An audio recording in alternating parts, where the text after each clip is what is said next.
Some people have all the luck. Unfortunately, however, Bullwinkle is not a people, and lucky he's not. Being the only witness to a crime committed by the deadly underworld kingpin Finger Scarnose, Bullwinkle has the dangerous duty of testifying against him. The fact that the Moose is going to talk has made him the talk of the town. Tell us, Moose, are you really going to testify against Finger Scarnose? You bet he is. You know what has happened to witnesses in the past, don't you? That won't stop Bullwinkle. Aren't you afraid? Of course not. You're not afraid, are you, Bullwinkle? Not on your life. There's not a cowardly bone in my body. Of course, there's a lot of cowardly moose meat covering those brave bones. Yes, for the moment, there is a real live witness against Finger Scarnose. This is what the DA's office has been waiting for. Gentlemen, with the Moose's testimony, we can send Scarnose and his gang to prison for 90 or 100 years. Maybe even life. Are you sure? Word has it that the Moose is somewhat on the stupid side. I understand that if you ask him what his IQ is, he says 20/20. That makes no difference. All we need from the Moose is two things. One, that he testify. And second? That he stays alive long enough to testify. You mugs all know why we are here. Right. You all know that the Moose is gonna snitch on me. Right. You all know that if I go up the river, I squeal and take you guys with me. Right. All right. Then will it be a hit or a miss? A hit. Okay. I want that Moose hit and hit hard. The hit was on. Next in the order of business was to find an out-of-town torpedo, a killer, someone to do the job. Scarnose himself placed a call to the Torpedoes Union. Hello? Let me talk to hands. Not there? Then let me talk to nails. Gone too, huh? How about feet? Ears? Elbows? Knees? Legs? Belly button? What the hey, isn't anybody there? Why is it you can never find a torpedo when you want one? You called? Who are you? Boris Bedinoff at your service. Are you a torpedo? Am I a torpedo? Tell him, honey bun. He is a torpedo. Can you get the Moose? Can I get the Moose? Tell him, Natasha. He can get the Moose. See? I will kill Moose until he is dead for free because you are my hero, Finger Scarnose, big boy. Okay, the job is yours, but you better not miss. Rest easy, boss baby. Moose is practically a memory right now.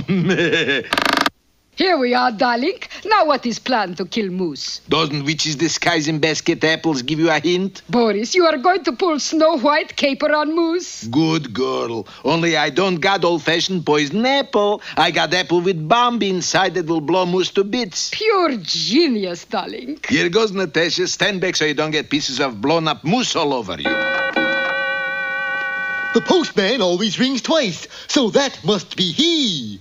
Hey, you're not the postman. You were a sweet little old ugly lady. Hello, Moose. You like to buy apple? Buy apple? Yes, I'm trying to earn enough to send my mother-in-law to summer school. Only a nickel. Wait a minute. This apple has a worm in it. That's not a worm, that's a fuse. Oh, in that case, I'll take it. Here's your nickel. Fire in the hole, head for the hills. Will Bullwinkle really eat that loaded apple? Pity sakes, that's what I bought it for. Be sure to see our next episode entitled Doing the Big Apple, or May I Have the Next Dunce?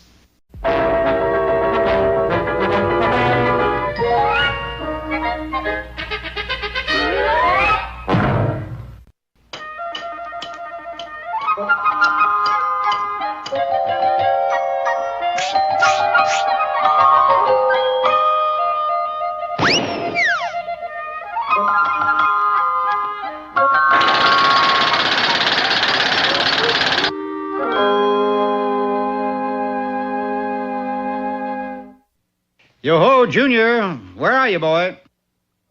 Here I am, Pop. What's up? Why, my goodness, you're soaking wet. What happened? Nothing. I was just watering my garden. It looks like you got more watering than your garden did. Well, with our hose, it couldn't be helped. I'll show you. Now, Junior, turn that hose off. Junior, turn it off now. Turn it off. Oh, sorry, Pop. Now, you see, we're both soaked to the skin. Why don't you fix that hose? Well, I tried, but I can't figure out a way to do it. You could if you had to. Had to? Always remember, my boy, that necessity is the mother of invention. And now comes the fable? Correct. It's called The Hare and the Tortoise. Oh, you must be slipping, Pop. You already told me the fable about the hare and the tortoise. I told you part one. There are 2 parts to that story. As you remember, the tortoise had been goaded into a race with the hare. And it wasn't long before the hare had left the tortoise so far behind that he decided he could well afford to kill a little time. I think I'll take in a movie. The picture was so good, From Here to Eternity, starring Rabbit Montgomery, that he sat through it twice, which proved to be a fatal mistake. The tortoise wins! Though you are a tortoise, if you are steady and watch out for rolling stones, you will come forth first. Well, we all know what happened to the tortoise after that eventful day. He became rich and famous. Isn't that nice? They named turtle soup after me. But what about the hare? That's quite another story. Losing that race caused him to lose everything, and he was kicked out of the Rabbits Union. But fellas, my dues are all paid up for 3 months in advance. It makes no difference. You set us rabbits back 200 years. Yeah, what hurts most of all is that folks don't say quick like a bunny anymore. Out! Now a broken hare, there was nothing left for him. He went away to a small town where he changed his name and settled down. Time passed, and both the tortoise and the hare grew old. Then one day, as the old gray hare sat in his rocker... Bang, boom, boom, bang, boom, boom. Wah!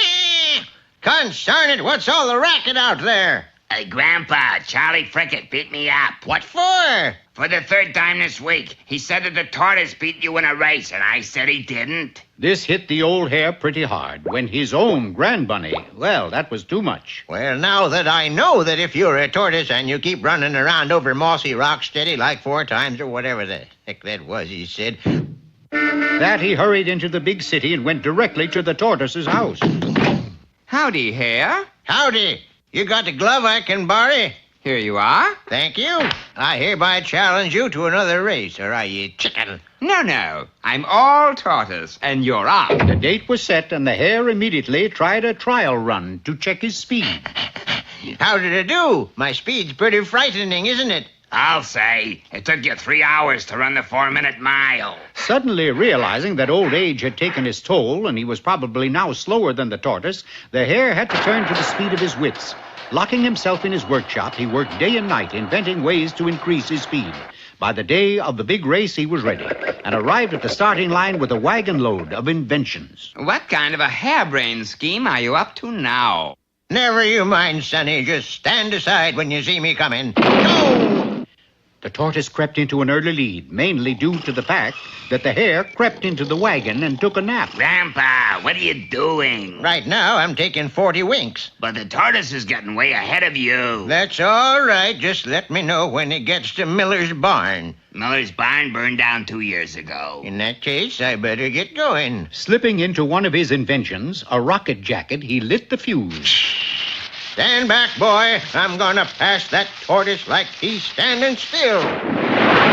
But, as it turned out, the jacket passed the tortoise and left the hare standing still on the starting line. Dagnabbit, zipper broke. By now, the tortoise was turning into the home stretch. Like I always say, he who puts his best foot forward counts his hatches before they chicken out. So I'm bound to win. It looked as though history was about to repeat itself. I've come to the end. This is the only way out. Grandpa, that's the coward's way out. Don't drink that. This isn't what you think it is, boy. This is a glass of some old-fashioned gasoline I've been saving for years. Bottoms up.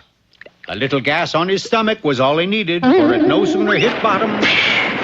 And not only did he cross the finish line well ahead of the tortoise, but he kept right on running, never to be seen again. And so you see, Junior, it was necessary for the hare to win that race for the sake of his little grandbunny.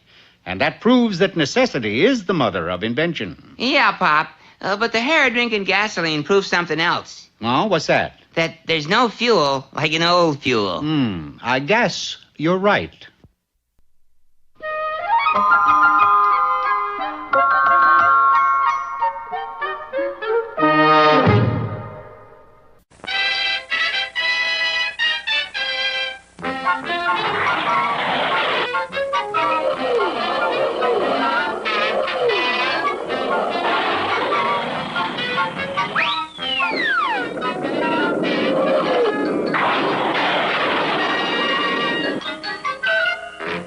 Unfortunately, Bullwinkle is the only living moose who can testify against the notorious Finger Scarnose. But Boris Badenov has been hired to correct that. Right, to correct the part about moose living, that is. And last time, you'll remember, it looked as though Boris was about to succeed in doing just that. He had come to the house disguised as an old witch selling apples. And this apple for moose is loaded. It's got big bomb inside.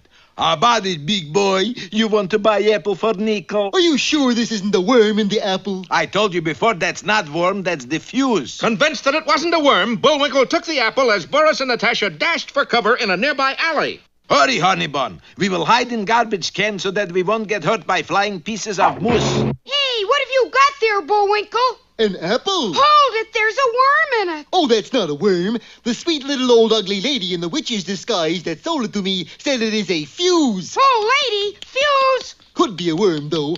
I can hear his little heart going tick, tick, tick, tick, tick. Hokey smoke, it's a bomb. Quick as a flash, the plucky squirrel plucked the apple away from Bullwinkle and shot out of the window. Soaring high into the air, Rocky desperately searched for a place to get rid of the deadly explosive. Gosh, it sounds like it's getting ready to go off. I'll drop it into that garbage can in the alley where it can explode without doing any harm. Bombs away! Oh, boy. 50 million garbage cans in city and squirrel drops bomb into ours. The odds against a thing like that must be fantastic, darling. Wasting no time, our heroes decided to throw Finger Scarnose off the track. They boarded a train and sped south for 2 hours. Then, transferring to a bus, they doubled back and traveled north for an hour and a half. Leaving the bus, they paddled a canoe due east up a creek until noon. Then, setting out on foot, they fought their way west through the back country. Do you think we've lost Finger Scarnose, Bullwinkle? I don't know, but you certainly threw me off the track. Where are we? Way out in the country. I could tell that by the stickers in my socks. Let's sit down and rest. No, not yet, Bullwinkle. You gotta hide where nobody'll ever think to look for you. And I know just the place. Where's that? A mink farm. A mink farm? That little squirrel really knew what he was talking about, for who would ever think to look for a moose on a mink farm? So you fellas desire to work mink, eh? Yes, sir. All right, I'll give you $40 a week and all you can eat. The $40 a week sounds fine, but I don't desire to eat any minks if it's all the same to you. Knowing that Bullwinkle would now be safe until after the trial, Rocky and Bullwinkle went to work. For the next 2 weeks, they mended mink pens, rounded up stray minks, mixed mink meal, and even sat up nights with a mink who had an infected ear. Everything went along smoothly until the very day Bullwinkle was to testify, when... In just a few hours, you can testify against Scarnose and it'll be all over, Bullwinkle. Then we can... Hey, what was that? I don't know. Hokey smoke, Bullwinkle. It must be Finger Scarnose's men. You gotta hide so they won't find you. Hide where? Get into this empty mink pen and act like a mink. What does a mink act like? Well, you should know by now. Just jump up and down and squeak and look expensive. With Bullwinkle in the mink pen acting like a mink, Rocky ran for the barn where he sought cover in a mink meal barrel, just as Boris arrived on the scene. Will Bullwinkle's mink act fool Boris? Or will the slight difference between a mink and a moose give him away? Be sure to watch next time for The Act is Over, or The Big Mink is the Fink. And here he is, the Dean of American Numbskulls, Mr. Know-It-All. Our lecture today is entitled How to Own a Hi-Fi on a Low Income and IQ. First, you should choose a hi-fi cabinet to match your furniture. Early American, French provincial, or, like my own furniture, early junkyard. Next, we have a few of our components. This is the amplifier, which amplifies the sound. Here is the preamplifier, which, of course, amplifies the pre. And the turntable, which turns the tables. Over here, we see the speakers, known to all of us hi-fi-matics as the tweeter and the woofer. Special care must be taken to feed the woofer lest he eat the tweeter. The next step is to plug it in. And the next step is to call the electrician. The hi-fi gives us lovely music, but did you know that you can tell time with it too? Shutting that thing off, it's 2 a.m. Thank you. Now I'd like to play some tapes for you.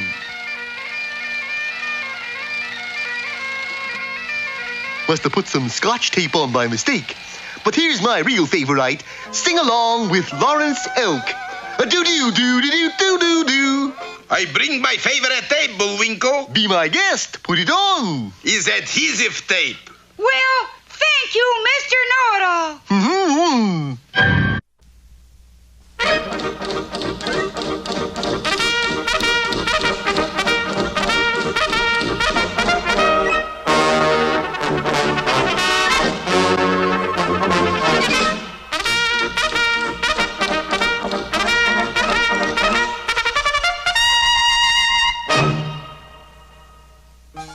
The Royal Canadian Mounties had not had a visitor for some time, and Inspector Fenwick was rather lonesome. And then a letter came announcing... The arrival of my nephew Melvin, a cute 8.5-year-old. They say he's a spitting image of me. Do right, I want you to take care of the youngster. He's due to arrive on the 12:02. But, Inspector, aren't there more important things for me to do than play nursemaid to some whining kid? Attention, do right.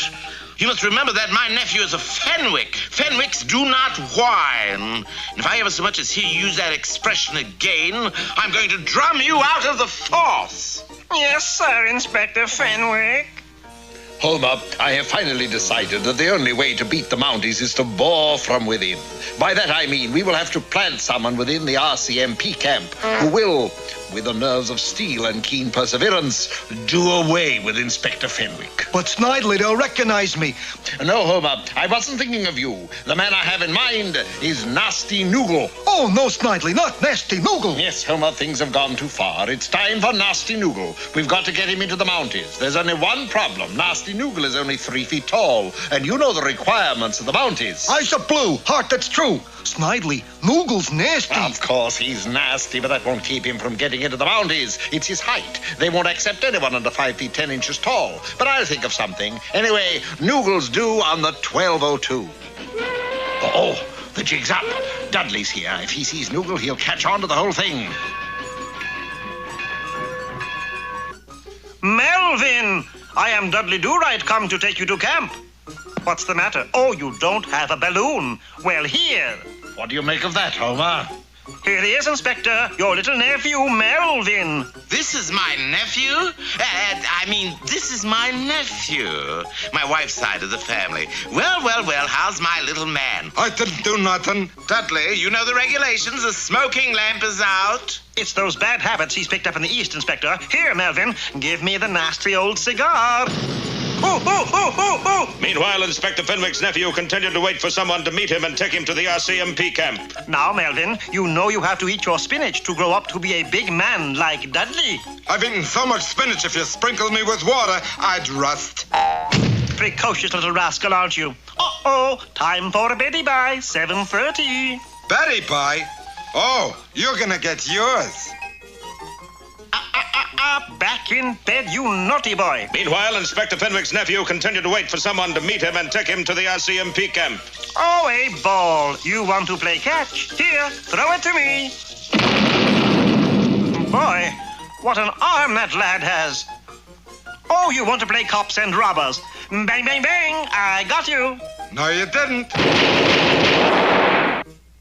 Now, Dudley, you see, it isn't so bad taking care of little Melvin, is it? I wouldn't let him play with axes, though. Meanwhile, Inspector Fenwick's nephew continued to wait for someone to meet him and take him to the RCMP camp. Hey, Dudley, can I use your razor? I told you, Melvin, no more bombs, revolvers, axes, or razors. But I gotta take a shave. Nonsense. 8.5-year-old boys don't shave. As time passed, Noogle's beard grew, and Inspector Fenwick's nephew continued to wait for someone to meet him and take him to the RCMP camp. There's something strange about Melvin. He has a beard. 8.5-year-old boys don't have beards. Ergo, he is not an 8.5-year-old boy. You mean, Dudley? That your nephew is a 40-year-old man. Then that means that I'm 97 years old, Dudley. A 97-year-old man. Can I help you back to your office, Inspector? Wait. Dudley, that's not my nephew Melvin. That's my nephew Melvin. Hello, Melvin. Hello, Uncle Fenwick, and goodbye. Goodbye, Melvin? My vacation's over, Uncle Fenwick. I must return home now, but don't think it hasn't been fun. Well, say hello to your mother for me. Nice lad. Oh, I forgot to tell you, Inspector, this wanted poster came in about a month ago. It says be on the lookout for a man called Nasty Noogle. Anything unusual about his description? Well, he smokes cigars, carries an axe, a revolver, and a bomb. Oh, and he's 3 feet tall. You know, the usual description. Just another face in the crowd. Eh, Dudley?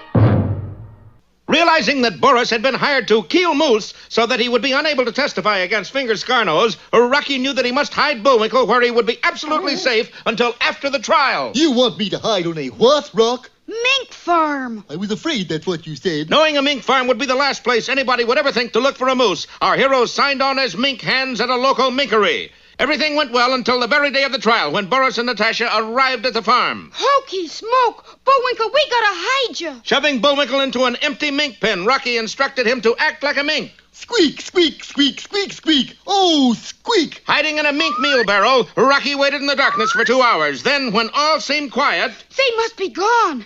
Phew, that was a close one. But returning to the mink pen, he found that Bullwinkle was also gone. The mink pen is empty. What happened to Bullwinkle? Who's that? Why is this pen empty? Why, I sold the mink that was in it. Biggest son of a gun I ever saw. He put up quite a fight, too, but we finally got him into the sack. You sold him? Yep, to a little foreign feller in a black suit. Oh, no. Knowing that every second counted, Rocky flashed into the air and followed the tire tracks left by Boris's car in the road below. Before long, he found the car parked at a deserted sawmill and swooped down for a look through the window. Well, honey bun, at last I will keep Moose from testifying against my hero Finger Scarnose. And you will get Moose Skin Babushka out of the deal at the same time. Oh, you are such a thoughtful little stinker, Boris, darling. Hokey smoke! Bullwinkle is due to testify right now. How will I ever save him and get him there in time? Time was rapidly running out, and with Bullwinkle only inches away from the cruel saw, Rocky struck upon a bold plan. Sneaking to the phone in the sawmill office, he placed a call. Hello, electric company. This is the sawmill calling. I just thought I'd tell you that I can't pay my electric bill. Everybody knows that when you don't pay your bill, they cut off your electricity. Hey, what happened to the electricity? Maybe we blew a fuse, darling. Come on, we fixed it so we can get back to cutting up moose. Rocky, baby, your timing is perfect. Never mind that. We gotta get you to that trial to testify. Right, let's go. Wait! There's one more thing I gotta do first. Stopping by the phone, Rocky made another call to the electric company. Electric company, this is the sawmill again. I just found out that I can pay my bill after all. Watch, Natasha. Here is a trick I learned in the army. You put penny in fuse box and you get the results right away. Please, Boris, this is not time to be showing off. With Boris busy elsewhere, Rocky and Bullwinkle set off on a dead run for the courthouse. But could they make it in time? Order! Order in the court! Please, Your Honor, can't we wait just a few more minutes? I'm afraid not. Since there is no witness to testify, I'll have to find Finger Scarnose, not... Wait! Who are you? I am the Mooseness. He means witness, Your Honor. Yes, and I am here to testify. He done it. Extra, extra! Moose's hero! Scar-Nose and gang go to Pokey. Read all about it. Yay! You did it, Bullwinkle. I'm proud of you. I'm proud of me, too, for living through the whole thing. And what about the viewers? We're proud of them, too, for living through the whole thing. Don't miss our next adventures of Rocket J. Squirrel and Bullwinkle Moose.